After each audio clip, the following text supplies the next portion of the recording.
Olá, vamos a mais um fato no canal Histórias e Fatos que a Vida Conta nessa madrugada. Eu vou falar a vocês agora sobre uma história antiga e verdadeira sobre uma ilha que já foi presídio em vários tempos com nomes diferentes. Hoje conhecemos como Ilha Anchieta. A Ilha Anchieta antes se chamava Ilha dos Porcos, Presídio dos Porcos, porque lá foi um presídio nos anos 800, que pessoas eram presas sem processo, sem nada, né? E jogado lá, tido como vadios, e ficavam presos lá. Depois veio se tornando um presídio político e de pessoas de alta periculosidade. Também abrigou fugitivos de guerra da Rússia, da Revolução Russa, que também não deu certo porque as crianças consumiram mandioca brava, a mandioca de fazer farinha, e muitas delas morreram. Porque a Ilha Anchieta era a casa de uma tribo indígena no começo. E ali passaram-se ingleses e tantas outras pessoas. Foi uma base da marinha inglesa, portugueses, que tentaram viver nessa ilha. E ela terminou como um presídio desativado. Chamava-se Ilha dos Porcos, Presídio dos Porcos.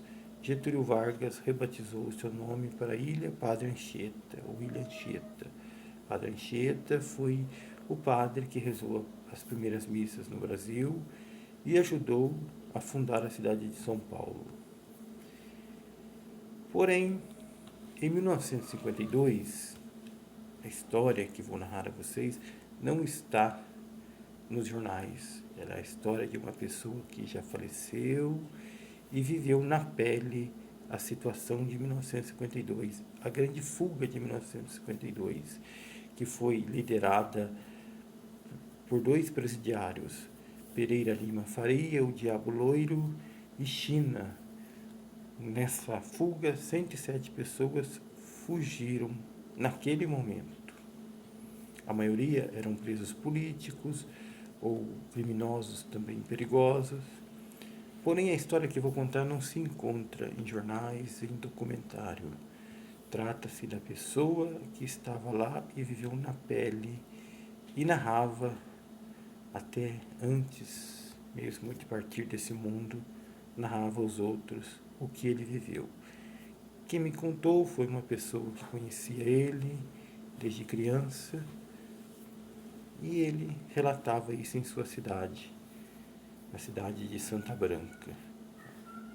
Esse ex-militar, esse militar aposentado, que estava nessa ilha em 1952, contava a sua verdade. O que houve naquele dia, naquela tarde. Segundo ele, a história se passou mais ou menos assim. Havia um oficial, que era o chefe deles, e ele tinha cavalos na ilha, isso mesmo, gostava de andar a cavalo, e tinha lá os seus cavalos, e ele vinha quase sempre visitar a ilha. Não vinha todo dia, né? O que eles planejaram então foi o seguinte: na ilha, os presos trabalhavam na enxada, fazendo plantações, e alguns soldados ficavam ali tomando conta desses presos que trabalhavam. O que eles planejaram foi atacar esses soldados, que eram em número reduzido, que estavam tomando conta deles enquanto eles trabalhavam, desarmá-los, matá-los provavelmente, né? E desarmá-los e descer para a ilha, para a central, para onde era o presídio, e fazer aquela rendição ou aquele massacre e aguardar a chegada deste oficial que vinha um barco, lancha, sei lá, andar no seu cavalo. E assim foi feito. Conseguiram dominar os soldados que estavam com eles, no mato, na região da plantação, e voltaram, sentido presídio. Chegando lá, eles já estavam armados, executaram os outros soldados. Alguns deles, segundo esse sobrevivente, subiram em cima do telhado para ali trocar tiro com os presos. Os presos eram em número maior e eles em número menor. E vieram, claro, a perder no combate. Esse homem, esse sobrevivente, na época que era um jovem soldado, deu conta que ele não ia conseguir fazer nada se continuasse atirando. Ele percebeu que naquele tiroteio, naquela bagunça toda, as balas atingiram também pombinhos.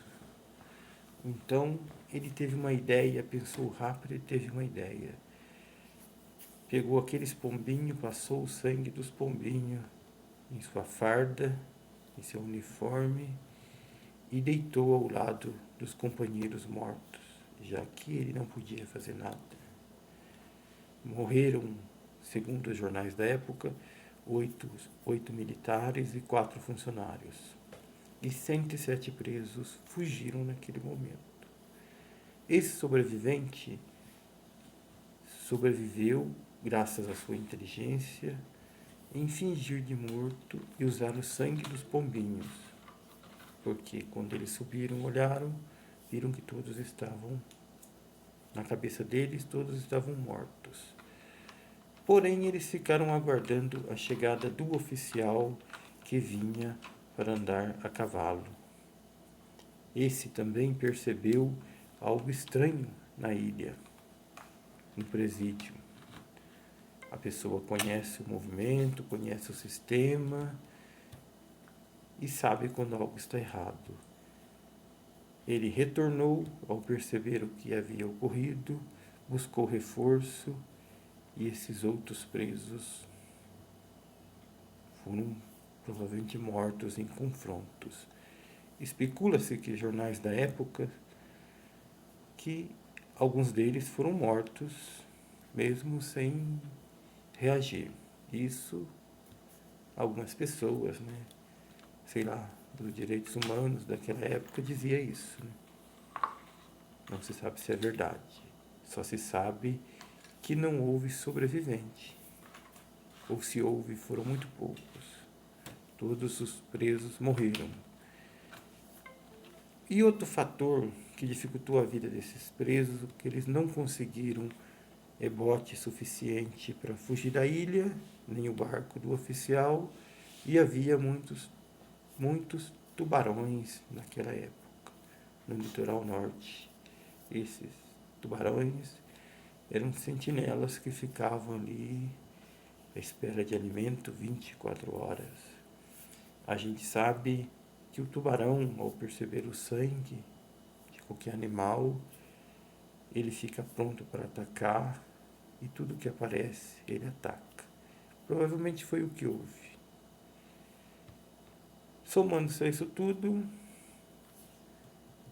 certamente houve alguma recaptura e muito mais mortos do que recapturados. Não conseguiram êxito em sua fuga que planejaram, mas trouxeram um grande prejuízo à ilha e às forças de segurança que se encontravam na ilha naquele dia. Porém, essa história que eu contei a vocês, a gente não encontra nos jornais. Isso foi relato dessa pessoa que já faleceu há muito tempo, que na época era um soldado e trabalhava na ilha Anchieta há muitos anos,